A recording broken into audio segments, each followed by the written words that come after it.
sahabat bangsa, kembali lagi di podcast Teras Bangsa. Bahas ini tentang kesehatan. Kembali lagi dengan saya Nisa dan rekan saya Afi. Ya, kali ini kita mau bahas apa nih Kak Afi? Nah, ini sekarang itu banyak banget yang viral kasus-kasus Betul. tentang kenakalan remaja. Ya, betul. Di episode ke-20 ini kita ada kedatangan tamu dan narasumber yang sangat-sangat sibuk. Biasanya susah sekali ini ya. Dan juga sangat spesial nih Kak Afi. Spesial banget. Di episode ke-20 ini. Mungkin bisa memperkenalkan diri dulu. dari Profesor dulu boleh? Ya. Nama saya Sidik Jatmika, saya guru besar bidang hubungan internasional di Universitas Muhammadiyah Yogyakarta. Halo Sobat Bangsa. Selanjutnya ada Dr. Lina, monggo dong. Oke, salam sehat Sobat Bangsa, ketemu di Teras Bangsa. Saya Lina dari Dinas Kesehatan Kabupaten Bantul, saya sebagai Kepala Seksi Gizi, Kesehatan Keluarga dan Kesehatan Jiwa. Oke, kita hari ini lengkap sekali nih Kak Afi ya, ada profesor dan juga Ada dari Dr. Dr. Lina. Beliau ini benar-benar sangat sibuk sekali. Ya. Sehingga di episode ke-20 ini adalah kedatangan yang spesial ya buat kami. Betul. Teras Bangsa bisa menghadirkan Iya, betul. tamu Spesial ya. Spesial episode 20 nih Dok dan Prof. Nah, kita kembali back to topic gitu ya, Iya. Prof dan juga dokter. Kita membahas tentang kesehatan mental remaja nih yang lagi booming-boomingnya gitu ya Kak Afi ya. Nah, kalau dari fenomena perilaku remaja saat ini menurut Profesor Sidik itu bagaimana sih, Prof? Ya, menurut saya sebenarnya tidak ada yang baru ya. Sepanjang masih ada anak muda, ya pasti di situ tuh ada yang bagus, ada yang bermasalah. Jadi yang pertama kita sepakati dulu ya siapa yang disebut sebagai anak muda, remaja di Remaja, sini betul. ya. Teenagers itu biasanya merujuk dulu usia ya. Iya. Usia biasanya ketika transisi dari masa kanak-kanak ya, kanak-kanak biasanya hitungannya SD Iya. ya sekira 12 tahun lah usianya gitu ya. Nah, sampai dia memasuki dewasa ya. Dewasa biasanya orang mau lulus SMA tambah sedikit ya. Kalau sekarang kira-kira lulus S1 22 tahun. Jadi ya 10 tahun golden age ya. Ini jadi Golden age ya. ya harusnya golden age, era dia di puncak tenaganya sedang kuat-kuatnya ya. Betul. Jadi 12 tahun sampai 22. Jadi 10 tahun. Itu yang pertama dari segi usia dulu. Yang kedua, dari segi fisik, dia ya dari kanak-kanak dia sudah berubah menjadi secara fisik berubah ya. Mungkin perempuan lebih duluan ya. Iya. Bentuk fisiknya gitu ya. Kemudian organ-organ reproduksinya sudah mulai tumbuh gitu ya. Kemudian untuk laki-laki mungkin sedikit agak terlambat gitu ya. Kemudian dia suaranya sudah mulai berubah, mungkin capunnya mulai muncul, bulu-bulu sudah mulai muncul gitu ya. Itu kriteria kedua. Yang ketiga adalah secara psikologis. Nah, psikologis ini anak-anak yang nanggung ya. Ini nanggung Betul. ya karena dia secara psikologis dia dianggap kanak-kanak sudah tidak ya, tapi juga dianggap dewasa belum. Jadi ini kalau jadi generasi yang agak bingung gitu ya. Nah, bingung. Nah, seharusnya disitulah perlu bimbingan ya. Nah, seringkali kalau dia keliru memilih sahabat atau keliru salah didikan, sering jadi masalah. Jadi sebenarnya nggak ada yang baru. Ya, jadi memang sudah lama trennya gitu ya ini ya Kak Afi ya. Ya sepanjang manusia ada sebenarnya ada gitu ya. Jadi Siklusnya gitu ya. siklusnya ada. Di Indonesia kita punya kisah tentang Sunan Kalijogo itu ya, yang masyhur sebagai orang wali yang hebat ya, melewati 5 periode dari Mojopahit, kemudian Demak, Pajang sampai Mataram ya, Mataram Islam ini. Beliau usianya hampir 150 tahun. Nah, tapi dia waktu muda namanya Branda Lokojoyo. Berandalan dia. Dia ini sebenarnya putra Bupati Tuban ya. Dia seorang putra bupati tapi masa mudanya dia galau. Anak-anak sekarang kira-kira galau. Jadi dia melakukan pencarian dan dia sudah lengkap molimo ya bahasa kita ya. Jadi main, madat, madon, mabuk semuanya komplit gitu ya. Nah, Lengkap jadi gitu ya. di dalam kisah itu ada dan pada akhirnya ketika masa pencarian dia akhirnya ketemu guru ya Sunan Bonang dan akhirnya menjadi anak yang baik. Jadi artinya cerita itu ada ya sejak dulu. Sejak dahulu kala. Kemudian saya menulis buku namanya Geng Remaja, Nah, judulnya ini. anak sejarah, anak haram sejarah ataukah korban globalisasi. Ini buku sudah 10 tahun yang lalu sebenarnya ya. Tahu nggak ini siapa di gambar ini? Ini gambarnya Rainbow. Tahu. Rainbow. Jadi buku ini saya mencatat soal kehidupan anak-anak remaja, teenagers yang sering kali menghadapi masalah ya terlibat dalam geng gitu ya. Ini eranya era tahun 70-an ya. Iya. Era 70, kemudian 80, 90 dan pasca 90. Jadi ternyata kehidupan remaja dipengaruhi oleh teknologi. Ya, Nah, nanti itu akan kita bahas, Ya. apalagi nanti kita berkomunikasi dengan mereka. Sekarang saya ini termasuk kalau sekarang katanya generasi manusia itu kira-kira ada 7 generasi ya. Ya saya ini termasuk generasi X ya, karena terlahir tahun 65 sampai 80 yang waktu itu belum ada handphone, Ya, belum ada ya internet gitu ya, Dok. komunikasinya masih tatap muka ya. Kalau saya mengirim perasaan kepada seorang gadis masih tertulis gitu ya, langsung gitu ya.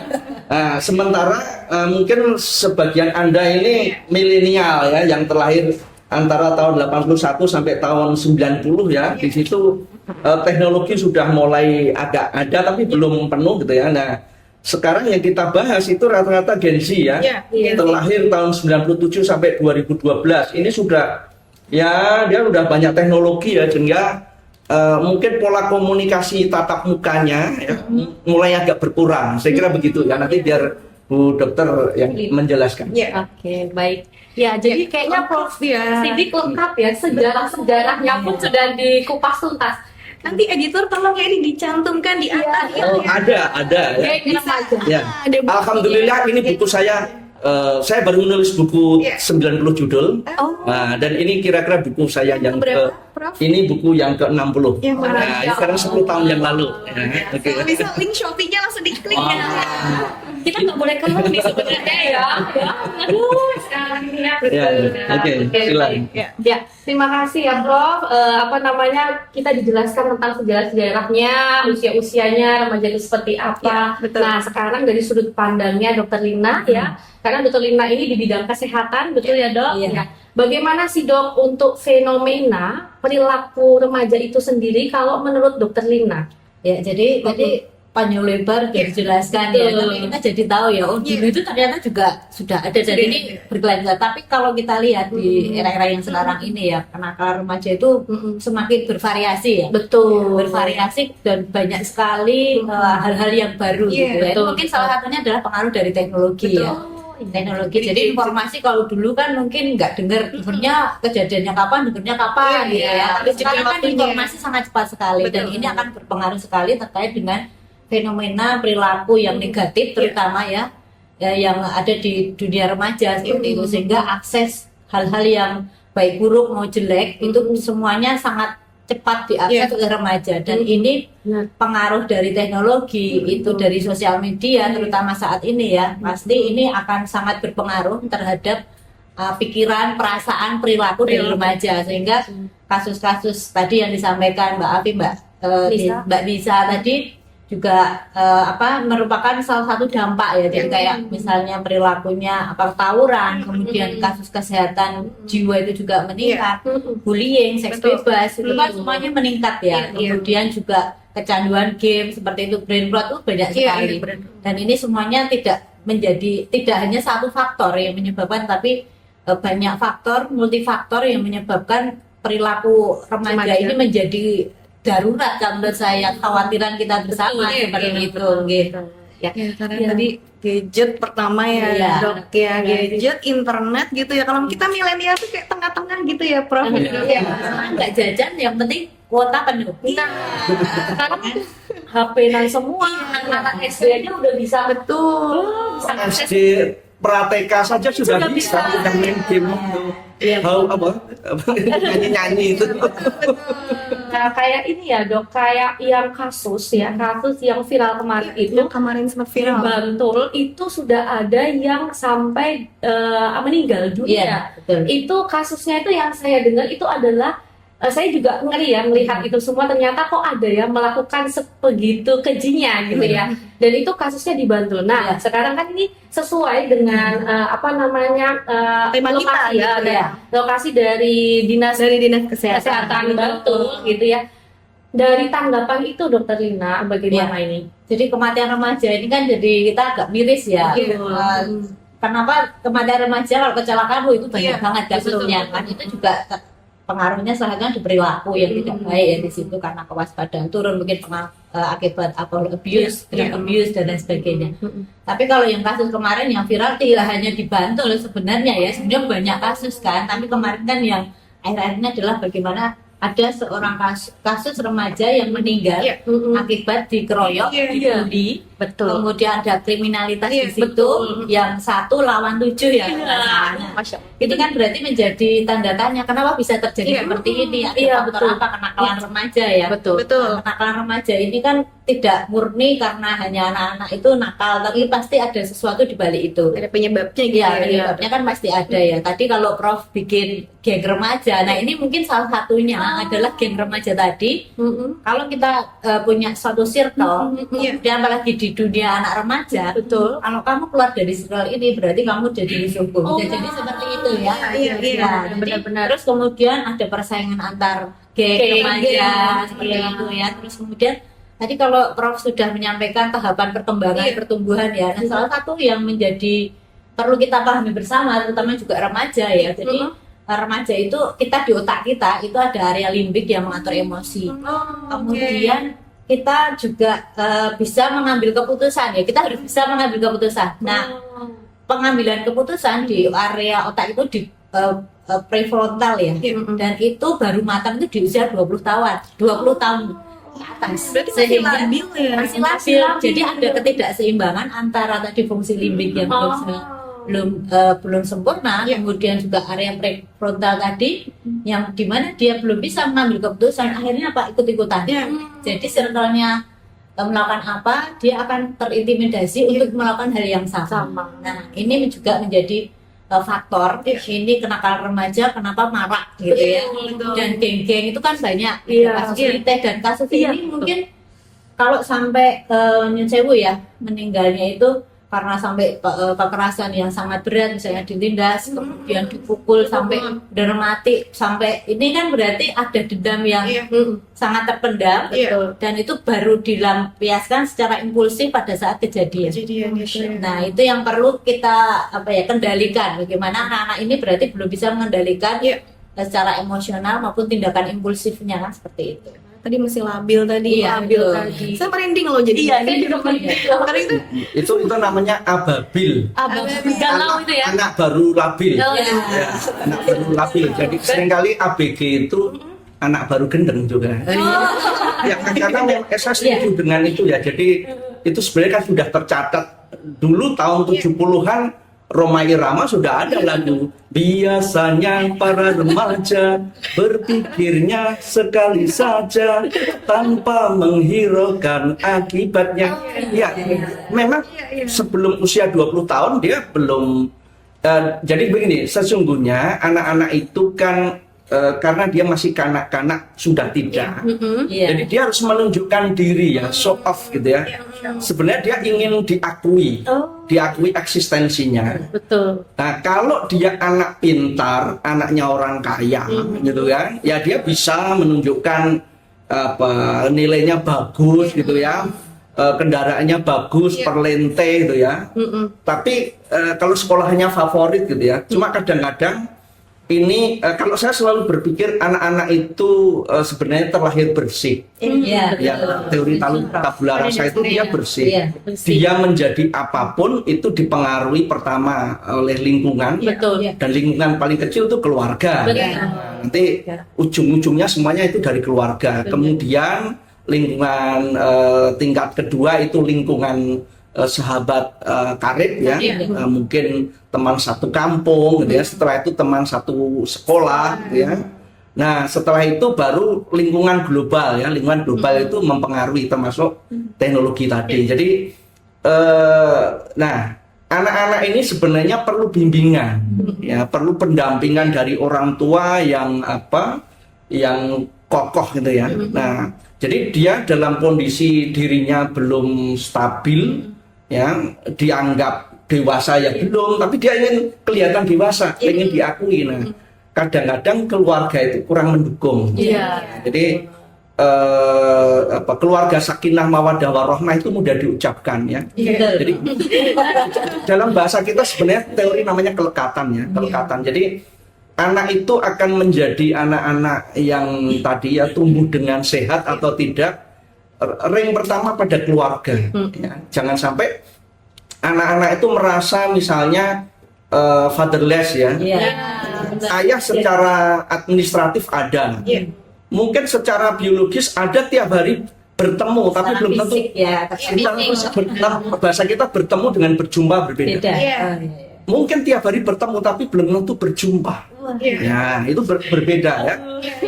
Cara yang paling gampang itu paling kelihatan itu misalnya ketika bangun tidur itu berangkat ke sekolah, itu kira-kira orang tua itu menyapa anak dengan baik atau tidak. Anak-anak itu kan kadang-kadang bangun tidur itu bundanya sudah bahasa mereka begitu kan.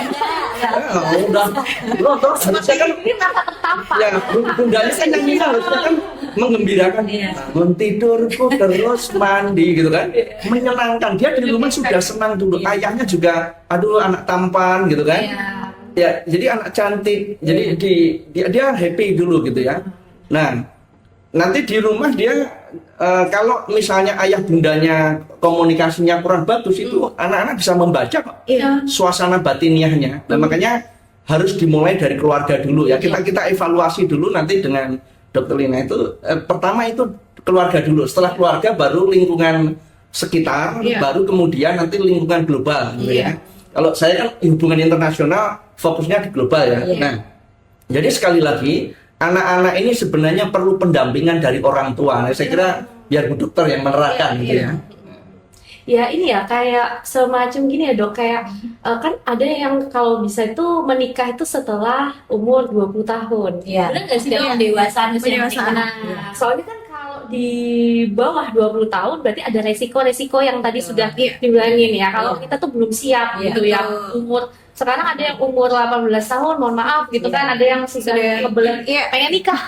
Rata-rata remaja sekarang tuh kayak mahasiswa banyak banget nih kesini, kadang-kadang kayak capek tugas, kayak pengen nikah aja deh mbak, kayak sering banget gitu dong. Padahal menikah itu urusannya tuh panjang ya, seumur hidup sebagai solusi ya. Lihatnya yang bagus-bagus.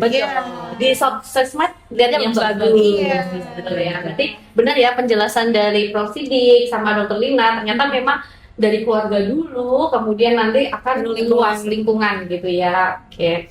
Nah, berarti untuk Dokter Lina gitu ya, sekarang kan kenapa sih masalah kesehatan mental pada remaja tuh semakin sering ditemukan gitu, Dok? Tadi pagi saya baca suatu hasil penelitian. Jadi dari 31 countries negara itu ternyata kesehatan mental itu 40%, 45%. Mental disorder itu 45% itu mengalahkan cancer. Cancer yang 38%, di bawahnya itu stres. Berarti antara mental disorder, stres, kemudian alcohol abuse, kemudian drug abuse itu kan saling berkaitan. Ternyata sekarang menjadi prioritas masalah ya yang harus mau nggak mau kita harus akui gitu ya. Dan ada penelitian di SKI ya, Survei Kesehatan Indonesia tahun 2023, angka depresi kita itu sekitar 1,4%. 2% itu adalah di usia muda. Ya, itu kan ini sudah. Jadi kalau kita lihat 1 di antara 7 anak remaja itu kalau di KKBN 10 sampai 24 tahun itu remaja, itu mengalami gangguan mental. Nah, ini kan suatu keprihatinan kita ya. Kasus-kasus ini semakin banyak meningkat. Itu kita harus akui gitu. Dan waktunya kita itu membuka mata, membuka pikiran, membuka hati bahwa ada masalah di depan kita Iya, gitu. benar. Dan itu faktornya multifaktor, tidak Iya, hanya satu faktor mulai dari genetik tadi seperti sampaikan Dokter Prof. Side adalah faktor dari pola asuh sejak kecil, dari kecil Betul. kalau sudah ada trauma, Nah, sudah ada kekerasan, Betul. apa yang dilihat itu anak kecil lah mencontoh Iya, yang tua ya. Nah, ini kan menjadi suatu role model yang tidak baik dan ini membekas di jiwa seorang anak dan ini akan selalu diingat sampai dia dewasa sampai tua. Ini akan berpengaruh. Itu lingkungan internal di dalam keluarga, kemudian masih dipengaruhi oleh dalam dirinya sendiri dari segi mental health-nya, dari segi kesehatannya ya. Nanti kalau orang dengan gangguan jiwa itu juga ada yang secara genetik itu kan diturunkan selain dari faktor lingkungan eksternal ya. Kemudian juga tekanan dari lingkungan, dari sekolah, ya kan. Terus sekolah itu sekarang beban akademik kan sangat luar biasa. Kita kan lebih paham ya. Ini juga sangat tadi banyak diceritakan Mbak Nisa bahwa banyak anak-anak mahasiswa yang kesini udah saya mau nikah aja gitu ya, aktivitasnya gitu kan, kita ibadah seumur hidup panjang gitu ya. Nah, tekanan akademik, kemudian dari medsos juga orang tua membandingkan, kok ada habis seperti ini, kok kaya ya dengan usaha ini, kok saya berarti bisa terus. Akhirnya kalau nggak tercapai jadi self esteemnya, rasa rendah dirinya muncul turun kan. Nah ini juga memicu nanti terjadi kecemasan, gelisah, apalagi ada istilah FOMO ya. Nanti dibahas lebih banyak sama Prof. Ide itu kan. Nah ini juga menjadi hal-hal seperti ini dari lingkungan internal, lingkungan eksternal, dari genetik itu semuanya akan berpengaruh juga. Ya, saya kira begini ya, di keluarga tadi kita tuntaskan dulu, itu faktor utama namanya kelekatan. Kelekatan attachment ya, itu hubungan psikologis ya antara ayah, ibu, anak ya, itu harus kuat ya. Siapa yang paling utama ya, ini kita ngomong bicara keluarga yang normal dulu ya, artinya ada ayah, bunda, ada anak. Ya kalau di Islam kan Ar-Rijal Qawwamun 'ala Nisa, yaitu kewajiban ayah. Kewajiban ada di ayah, tanggung jawab di ayah. Jadi ayahlah yang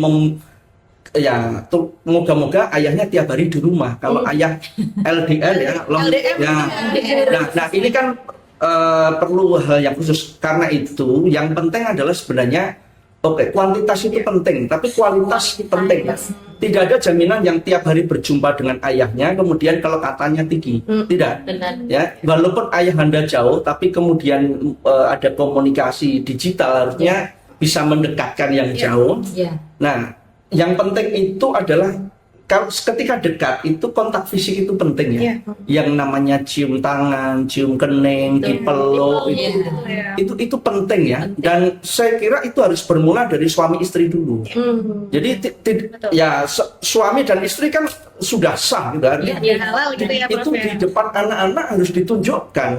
Ditunjukkan ke anak-anak ibu takdim dengan suami, suami menghormati istri. Itu kontak fisiknya di depan anak-anak dan kemudian juga anak-anak mengikuti. Kemudian yang kedua ini yang penting, sebenarnya yang paling nampak sebenarnya di meja makan ya. Kita ini kalau di restoran itu kelihatan bahwa keluarga itu tidak bahagia. Itu kelihatan. Jadi misalnya ayah bunda anaknya 2 gitu kan. Begitu duduk di satu meja harusnya kan berkomunikasi bertemu tapi juga berjumpa hati. Yang terjadi kan tidak. Nah, jadi setelah pesan makanan gitu kan, ya ayahnya main HP sendiri, ibunya main HP sendiri. Nah, harusnya kan paling tidak kalau saya sebagai seorang ayah, ya anak-anak bolehlah karena dia masih anak-anak, tapi harus dimulai dari ayah. Ayah nggak boleh pegang HP, ya. Artinya HP harus disimpan. Bunda juga begitu ya. Nah, kita memulai membicarakan itu termasuk kepada anak-anak itu menanyakan bagaimana perkembangan, dan saya kira yang penting adalah memuji. Memuji prestasi anak-anak ya. Seperti apapun prestasinya. Dan yang penting jangan pernah membanding-bandingkan prestasi anak pertama kakak dengan adik, itu enggak boleh. Karena anak terlahir berbeda kemampuan, apalagi dengan teman-temannya ya. Jadi tetangga gitu. bahasa kita ya wongkong ini dibanding-bandingke, disaing-saingke. Nah, jadi saya kira attachment itu saya kira penting ya, intinya di situ ya. Nanti, setelah ini baru nanti kita akan keluar sedikit ya di lingkungan ya. Nah, jadi biasanya anak-anak ini kan kalau tidak hati kan salah memilih teman ya.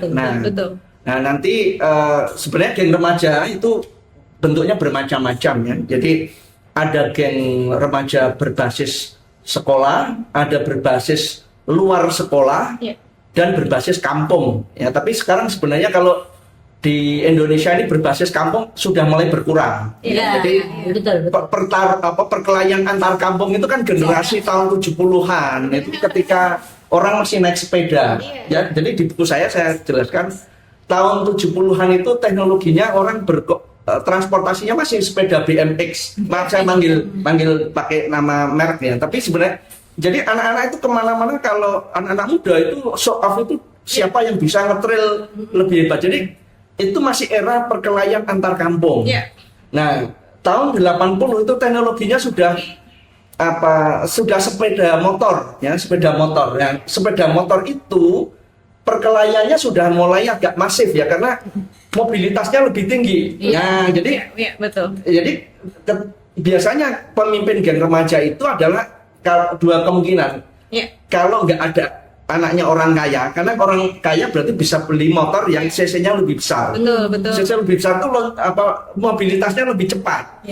Nah, sehingga dia kalau yang kedua anak yang paling nekat. Jadi tadi era mulai ada korban jiwa itu sebenarnya ketika tahun 70-an belum banyak. Itu walaupun perkelahian itu antar kampung itu biasanya dia tidak sampai level pengen membunuh gitu ya. Dia level hanya untuk menunjukkan aku ini siapa gitu ya. Aku hebat gitu ya, ingin pengakuan. Nah, kemudian ketika motor ini sudah mulai agak meningkat karena anak-anak misalnya sekolah jurusannya ilmu sosial tapi kemana-mana bawa rantai gitu kan, bawa gear gitu kan, yang kemudian sabuknya diberi macam-macam. Nah, sehingga mobilitasnya kan kemudian menjadi lebih cepat ya. Jadi itu yang menyebabkan mulai korban nyawa itu tahun 90-an ya. Nah, sekarang menjadi lebih meningkat lagi karena dulu kan kalau menantang kan cuma yang penting naik motor belajar gitu ya. Nantangnya kan paling kalau sekarang sudah tambah di medsos. Jadi saya melihat transisi tahun 2000-an itu ketika musim Facebook. Nah, itu pakai Facebook dulu. Pakai Facebook dulu. Nggak ada orang kelahi pakai Facsimile kan, nggak ada ya. Facebook sudah ada grup.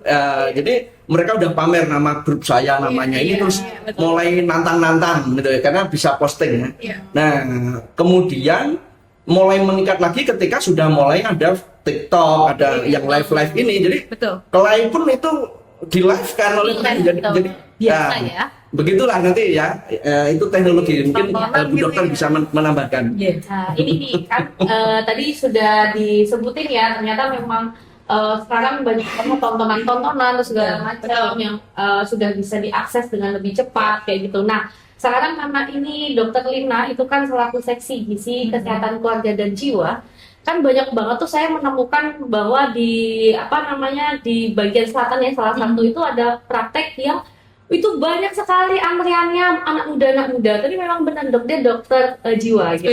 Spesialis jiwa. Jadi ternyata saya lihat gitu ya, waduh, rata-rata nih zaman sekarang Usianya juga usia remaja tadi dok. Nah, jadi apa sih dok sebenarnya, apakah ada hubungan antara kesehatan mental itu dengan kenakalan remaja itu sendiri gitu? Jadi kenakalan remaja itu sebenarnya adalah salah satu tanda atau gejala adanya gangguan kesehatan mental.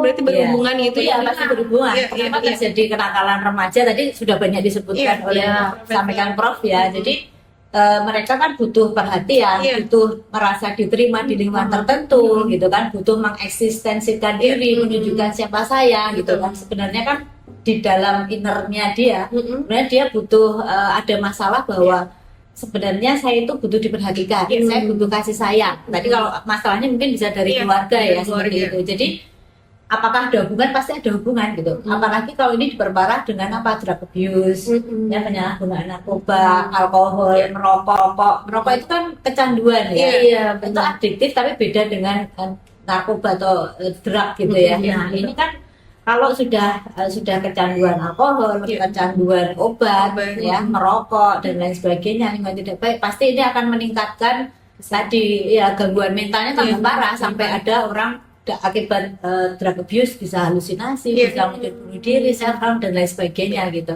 Dan kalau ini perilakunya tidak bisa terkendali, terkontrol, akhirnya mudah emosi, meledak. Kalau Pancing dulu, gitu ya, kalau dok, ya. dulu mungkin hanya woi gitu ya. Kalau marah-marah saingan ini woi lah. Lalu sekarang langsung berhenti, langsung tonjok kan gitu. Banyak diviralkan kan.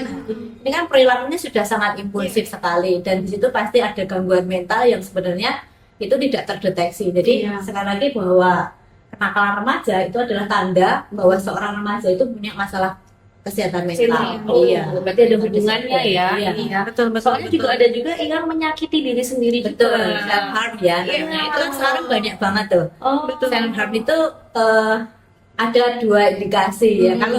Kalau sekarang sistemnya pakai barcode tinggal gitu, Bro. Jadi di iris-iris sendiri itu salah satu self harm. Jadi self harm itu adalah mekanisme coping yang maladaptif ya. Jadi dia itu berusaha mengekspresikan, meluapkan emosi yang sebenarnya dia itu tertahan. Jadi kalau dia itu punya masalah, punya emosi yang labil tidak bisa diungkapkan, dia mengungkapkan dengan self harm. menyakiti. Ya, menyakiti diri sendiri. Tetapi ada juga yang masuk geng, Prof. Dia bisa masuk geng, tapi dia harus barcode dulu. Nah, itu juga ada itu di kalangan remaja kita. Syaratnya gitu. Syaratnya bukan untuk self harm, tetapi untuk bisa masuk ke geng. Nah, dia bisa membuktikan diri gitu. Iya. Ya, jadi self harm itu adalah perilaku rasa sakit psikologis yang itu diwujudkan dalam fisik gitu ya. Nah, ini banyak fenomena seperti ini bisa dengan mengiris-iris gitu ya. Terus kemudian ada yang perilakunya itu dengan minum obat.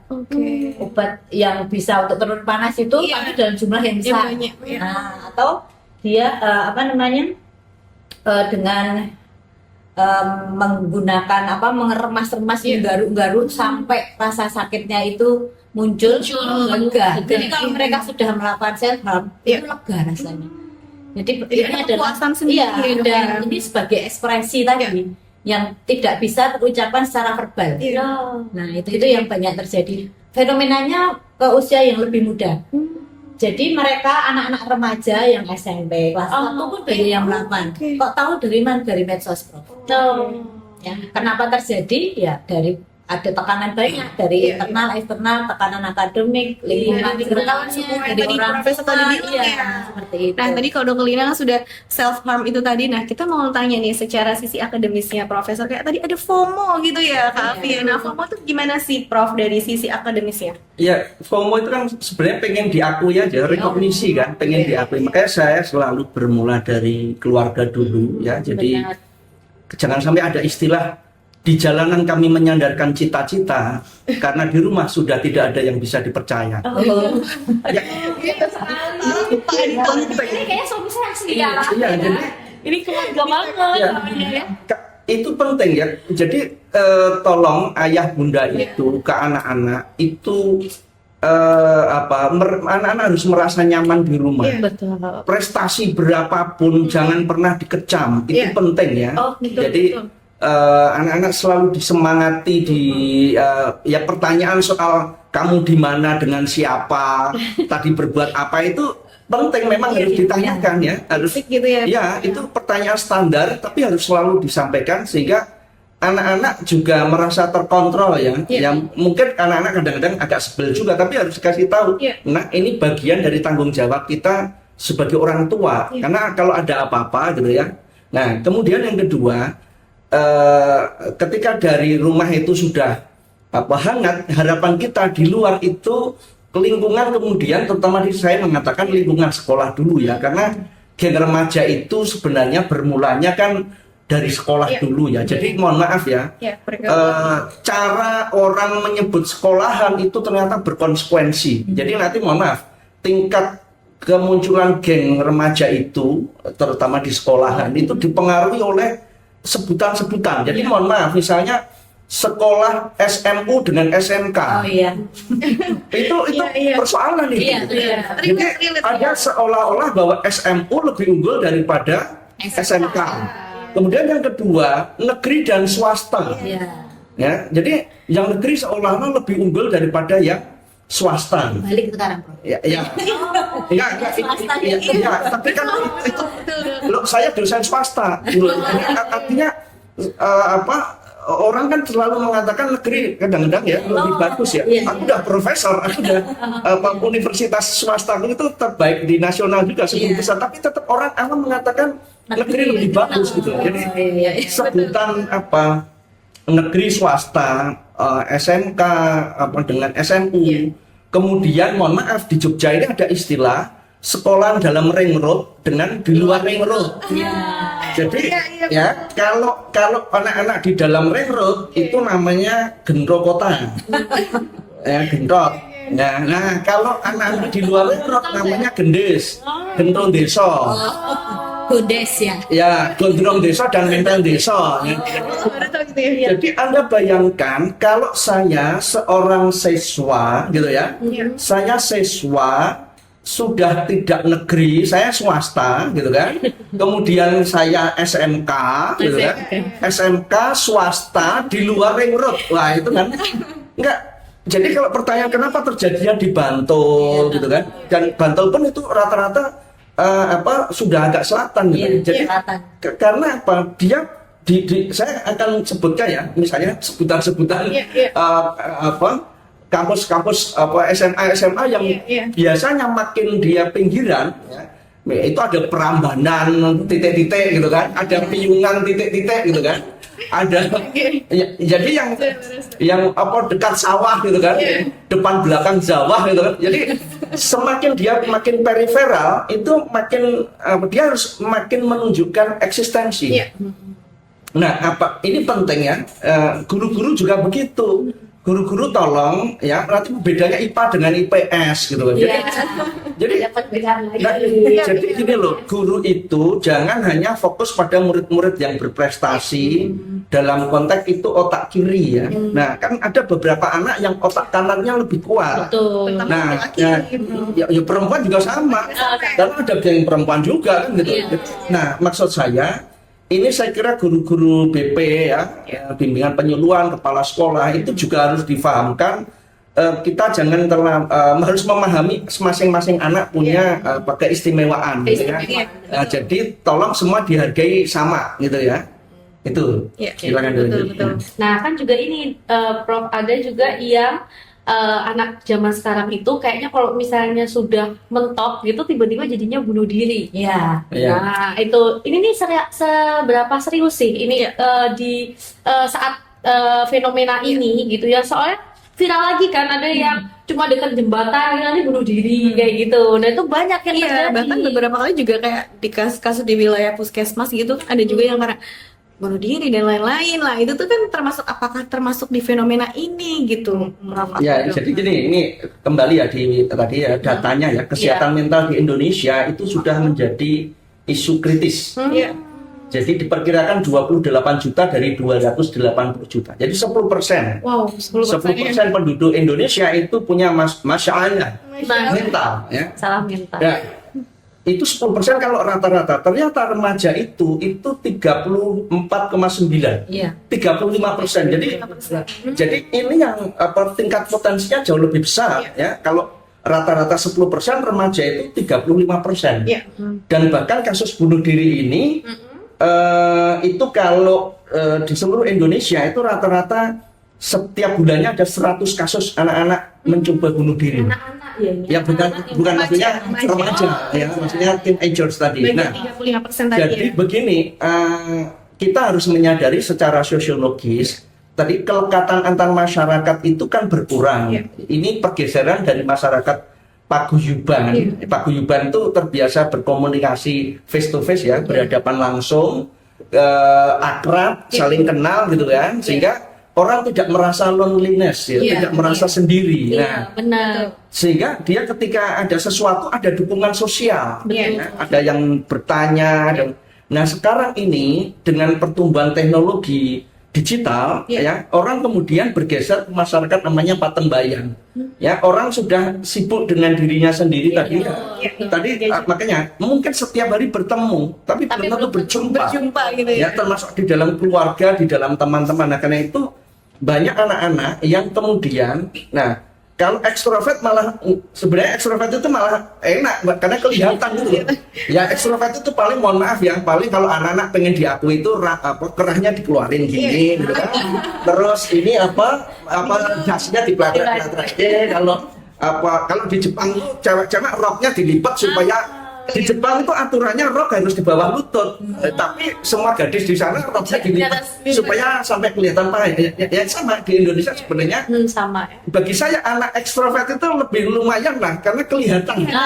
Kelihatan. Jadi ya paling gondrong diso tadi kan, nendang diso ya. Saya ekstrovert kok. Ya. Aman ya kita Justru yang bahaya yang introvert itu.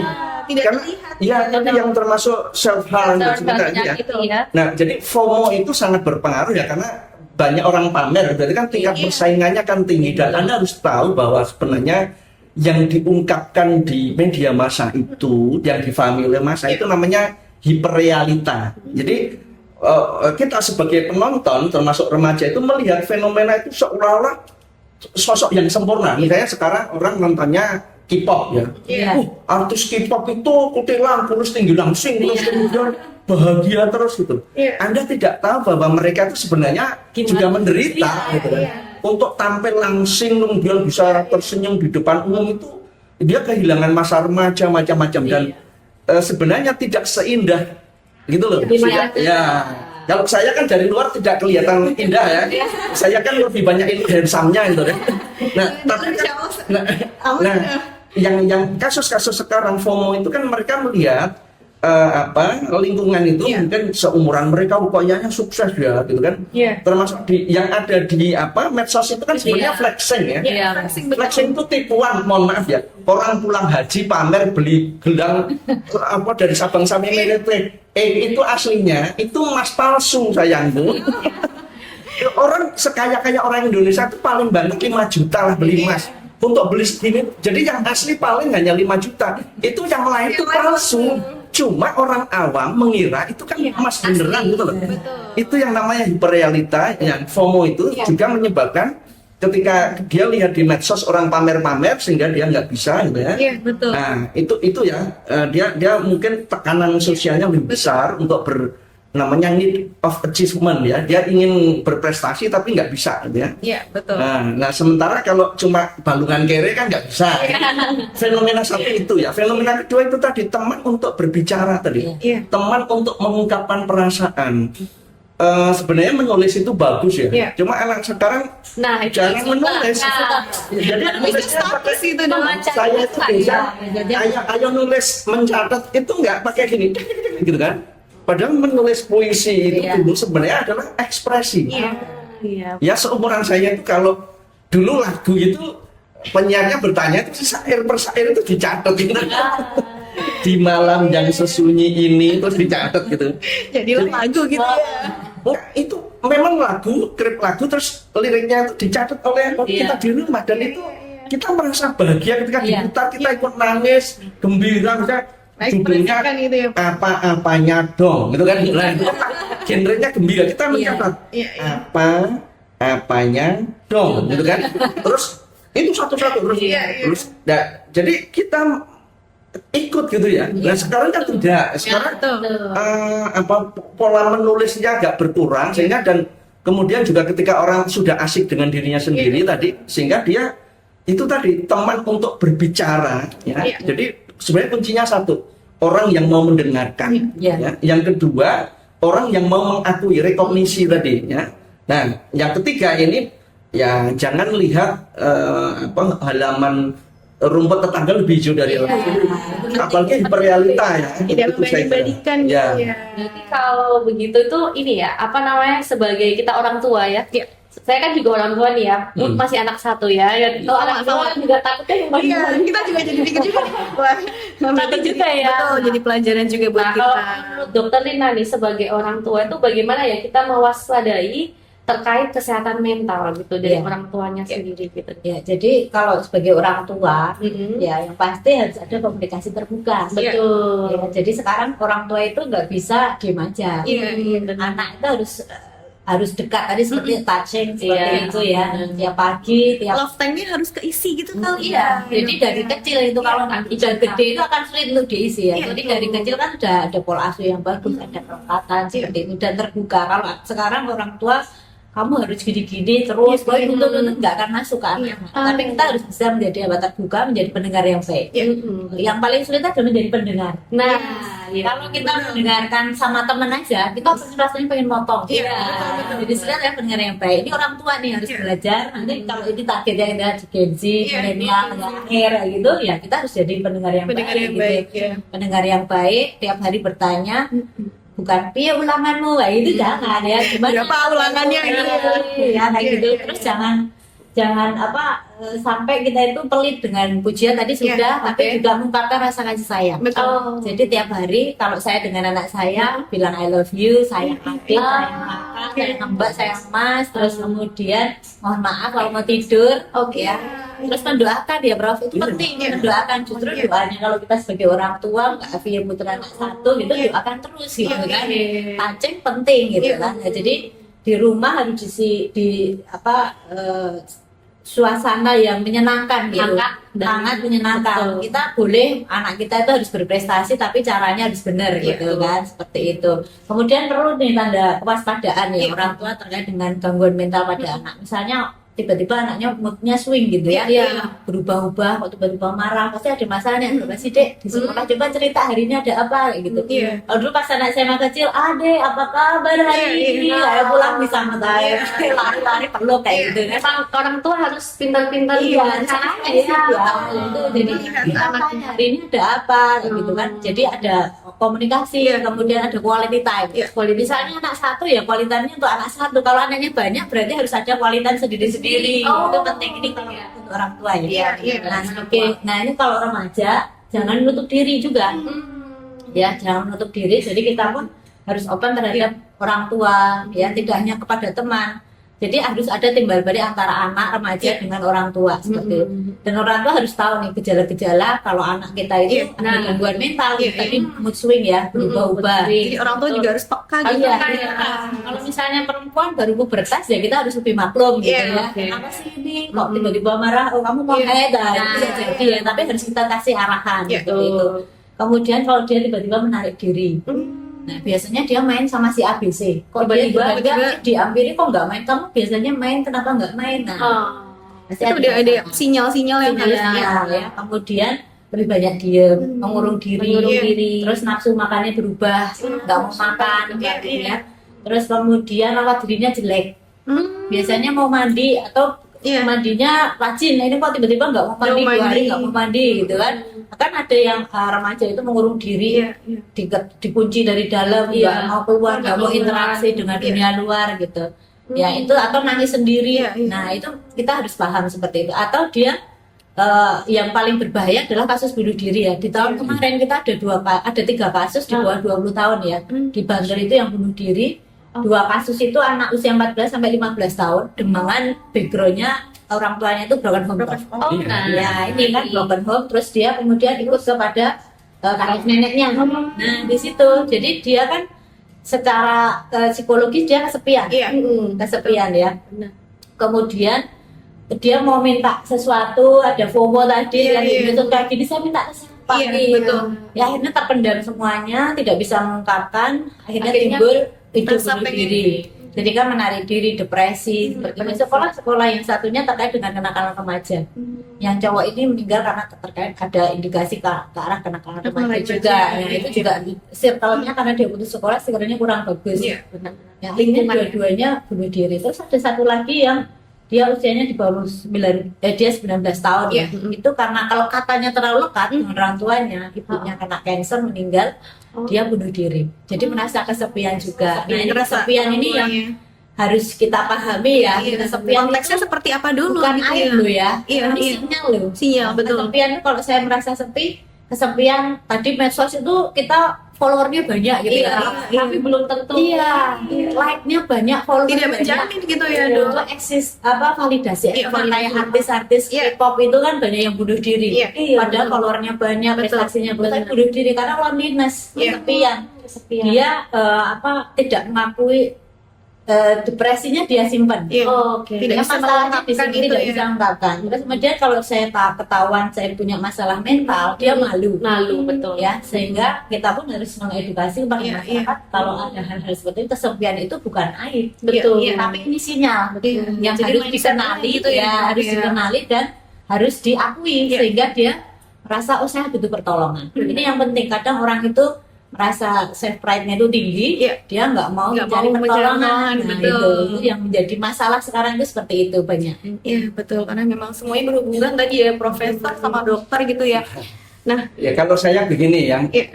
yang terakhir aja saya kira kata kuncinya di luar boleh terjadi gempa bumi petir geledek ya, tapi asal kita kokoh, di dalam terutama yang kita kakinya kokoh itu insya Allah kita kuat. Nah, yang disebut kokoh itu apa? Ya manusia tentu berangkat tadi keluarga. Yang kedua kita orang beragama. Jadi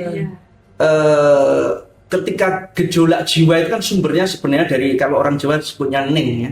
Ning itu mengheningkan kita kan ning ya, membuat kita itu tenang ya, tenang. Nah, semua agama saya kira mengajarkan cara untuk tenang. Iya. Nah, kita ini mohon maaf kadang-kadang yang lebih banyak menghafal doa, Iya. tapi bukan adab doanya. Iya. Misalnya ya ketenangan itu bisa bermula misalnya saat makan. Iya. Mungkin kita mengajarkan anak-anak doa makan, Iya. tapi tidak adab makan. Iya. Jadi misalnya sebelum doa, sebelum makan coba kita duduk tenang, diem gitu kan, terus kita berdoa dan kita bersyukur pada Tuhan atas rezeki makanan ini dan semoga makanan ini barokah bagi kami. Nah itu baru dan neng itu ya kira-kira 1 menit lah, 1 menit. Dan nggak boleh sambil tertawa-tawa, apalagi sambil berdiri, tangan kiri. Jadi ini penting ya. Jadi gini, satu teladan itu jauh lebih utama daripada 1000 nasihat. Dan itu harus berangkat dari orang tua. Orang tua sekali lagi misalnya dari ayah ya, harus memulai. Nah ini kita makan, oke, HP diletakkan semua. Oke, kita makanan sudah di depan. Mari kita duduk dengan sempurna, mengheningkan cipta, kita bersyukur gitu ya. Nah setelah itu ya kira-kira 1 menit lah, nggak usah tergesa-gesa. Karena memang harus, kalau bahasa kita tumak ninah itu ya harus dirasakan gitu ya.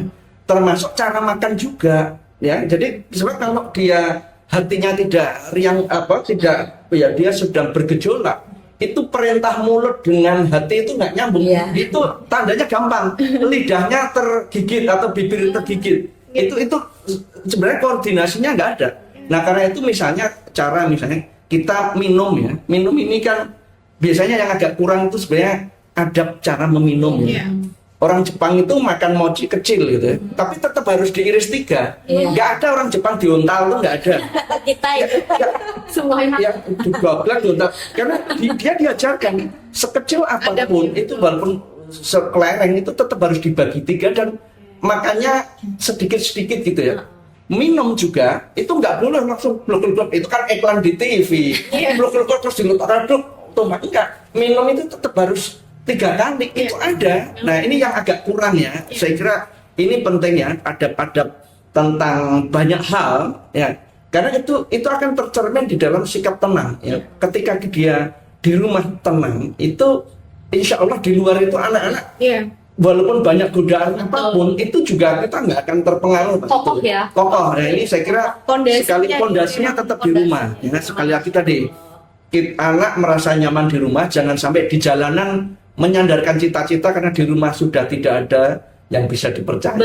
Betul banget gitu. Berarti kan tadi nyambung gitu ya Kak Afi ya, dokter, profesor, kalau orang-orang pengen nikah muda cepet-cepet ternyata tuh banyak banget sambungannya ke belakang gitu ya. Karena tadi profesor bilang Kokoh dulu di dalam keluarganya, jadi jangan cepet-cepet nikah banget lah ya. Itu Gitu ya, menjadi dok ya, pesan ya buat remaja-remaja gitu Betul. ya.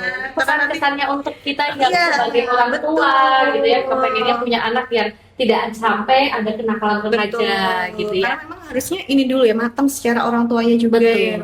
Iya, ini nih, maaf, ini cara menjelaskan apa soal kematangan ya. Itu kadang-kadang yang dilihat hanya umur, usia, jarang dijelaskan secara obscin ya. Ya. Saya senang Pak Dr. Hasto Wardoyo itu karena beliau dokter obscin menerangkan bahwa sebenarnya seorang perempuan itu, jadi biasanya kan menerangkan nikah muda itu kan hanya psikologis belum siap ekonomi. Enggak, secara fisik misalnya apa ini pinggul panggulnya ini dan rahimnya itu belum cukup kuat. Jadi memang terlihat itu kayak pohon ya, kayak buah kan, buah itu kelihatannya sudah matang, itu kan baru besar tapi belum tentu dia sudah matang beneran. Jadi mature, matang itu sebenarnya juga usia 22 itu baru dianggap matang sempurna. 16 17 itu belum. Jadi, maka tingkat kematian ibu ya bayi itu sangat tinggi. Itu termasuk juga kebetulan menantu saya itu kan ngambil opsin gitu. Cerita, saya baru saja menangani ibu muda sudah 4 kali sesar. Bayangkan 4 kali sesar itu kan sudah dedel duel itu rahimnya. Itu jadi gimana gitu loh. Jadi sekali lagi ini juga penting tadi yang menerangkan soal nikah muda itu bukan sekedar psikologi belum siap, apa ekonomi belum siap. Kadang-kadang anak-anak banggel kalau diceritakan gitu. Tapi kalau begitu ini fisik rahim itu belum siap gitu. Nah itu saya kira dia menjadi lebih menerima. Lebih bisa menerima ya dok. Karena Prof dia mikir ya, aduh badannya kasihan juga Soalnya kan juga kadang kalau ada apa namanya caten gitu ya, calon manten gitu ya belum sampai 20 tahun ya sudah pada menikah. Betul. Gitu, Nah, terakhir ini dokter dan profesor pesannya apa ini untuk sahabat bangsa para remaja alfa ya, gen Z, gen alfa gitu ya kalau sekarang ya. Untuk remaja-remaja sahabat bangsa di rumah apa nih supaya tetap menjaga mental health. Nah, mungkin kalau untuk Dokter Lina yang pesan-kesannya yang tadi kan sudah beberapa banyak yang punya kesehatan mental ya. Nah, ini khusus untuk Dokter Lina mungkin ada pesan nggak ketika remaja tersebut itu sudah kena mental gitu? Iya, mental ya. Oke, jadi it's okay not to be okay. Yes, betul. Jadi nggak apa-apa. Caps lock ya, editor. Ya, caps lock. Iya. Ya, oke. Okay not to be okay. Yes. Judul film ya, tapi Iya, sangat betul. bagus. Itu bagus. Drakor kan, Dok? Tidak apa-apa kalau Anda itu merasa tidak baik-baik saja. Oke. Itu justru bagus. Jadi kita mengetahui sinyal yang ada di tubuh kita, gitu ya. Dan mencari pertolongan tenaga profesional itu bukan sesuatu yang memalukan. Jadi merawat kesehatan mental kita itu adalah cara kita mencintai diri kita sendiri, betul gitu ya. Dan no health without mental health. Jadi kesehatan kita secara utuh itu tidak akan terwujud kalau kesehatan mental kita itu jelek. Ya, jadi cintailah diri Anda, terus banggalah dengan diri Anda sendiri, tapi jangan NTD ya. Berlebihan gitu ya. Iya, terus kalau Anda sedang bermasalah dalam kesehatan mental, Anda tidak sendiri. Ya, kalau bila perlu membutuhkan tenaga profesional, puskesmas bisa sendiri. Yang kita sebenarnya ada kanal-kanal, saluran-saluran yang ini bisa membantu teman-teman, terutama yang merasa kok aku kayak gini ya, ada apa sih dengan aku? Itu silahkan gitu ya, untuk mencari bantuan tenaga profesional gitu. Terus kebahagiaan, ketenangan pribadi, jiwa itu kita yang harus mengusahakan sendiri gitu ya. Dan untuk kesehatan mental remaja itu bukan sesuatu yang bisa diwujudkan dalam waktu semalam. Tapi ini butuh proses kesabaran, kolaborasi banyak pihak ya, untuk agar remaja kita itu bisa tumbuh berkembang dengan baik ya, seperti itu. Dan sekali lagi untuk teman-teman yang sedang galau di sana ya, Anda itu lebih kuat dari apa yang Anda pikir. Merinding ya. Jadi jangan merasa putus asa, cari bantuan istilahnya kayak gitu. Cintailah dirimu sendiri. Kalau dari sisi akademisnya nih Prof, gimana Prof? Ya kalau saya sederhana saja ya. Tuhan itu maha indah dan dunia itu indah, kehidupan itu indah. Jadi seindah-indah surga kita ya surga di dunia ini. Bahwa besok di akhirat ada keindahan lagi, tapi maksud saya bahwa merawat kehidupan itu penting. Ya, merawat itu dengan cara bagi anak muda ya, jangan suka menyakiti diri sendiri, apalagi bunuh diri. Ya, jadi hidup ini masih banyak es teh jumbo, masih ada style-nya ada cilok, cemilan itu. Banyak ya. Nah, jadi maksud saya jangan sesederhana itu kemudian apa, dan kemudian yang kedua jangan tergesa-gesa menikah muda, itu saya kira penting ya. Ya kalau sudah 22, 25 boleh lah ya. Sebab ini persoalan juga tadi soal kematangan jiwa, kematangan ekonomi, Betul. kematangan fisik ya. Jadi saya kira dengan perubahan global seperti apapun ya, kita asal kokoh dengan jangan lupa. Saya kira ini sekarang eranya yang namanya revolusi teknologi 5.0, Iya. itu era humanitarian. Jadi yang penting adalah walaupun teknologi berkembang pesat di revolusi 4.0 kemarin, AI, algoritma macam-macam, tapi yang penting adalah soal etika ya. Etika agama, etika adat istiadat itu kita pegang teguh-teguh ya, dan kita sekali lagi kembalinya ya ke agama dan kebudayaan kita. Semakin kita kokoh, insya Allah ya sebesar apapun badai di luar, bahasanya kira-kira kalau kelihatan di luar itu mendung, tidak selalu hujan. Iya. Mendung Jadi, belum berarti ya, hujan. suatu ketika pelangi. ada pelangi, ya betul. Cocok ini. Ya. Ya. Ada telayan. Jadi jangan putus asa. Dan cintailah dirimu sendiri. Mungkin begitu Profesor Sidik dan juga Dr. Lina, terima kasih banyak atas waktunya sudah berkunjung ya. Jangan lupa besok kalau ada lagi yang mau didiskusikan bisa banget ya kita bikin Insya Allah. episode kedua ya. Yang kedua. Kita pokoknya terima kasih banyak Dr. Lina dan Prof. Sidik yang sudah hadir pada episode yang ke-20 Betul, ini. karena ini profesor ini banget Mbak, daging banget gitu. Daging kata Gen Z itu daging banget. Banyak pesan dan nasihat termasuk kita ya, termasuk kami juga belajar. Dr. Lina juga banyak sayur banget. Sama-sama bergizi kan. Daging, sayur, lima sehat semua. Gizi Ada. seimbang ya. Ya. Ya, jangan lupa sahabat bangsa di like, comment, Dan subscribe. Kembali lagi di podcast Teras Bangsa. Bahas sana, bahas sini tentang kesehatan.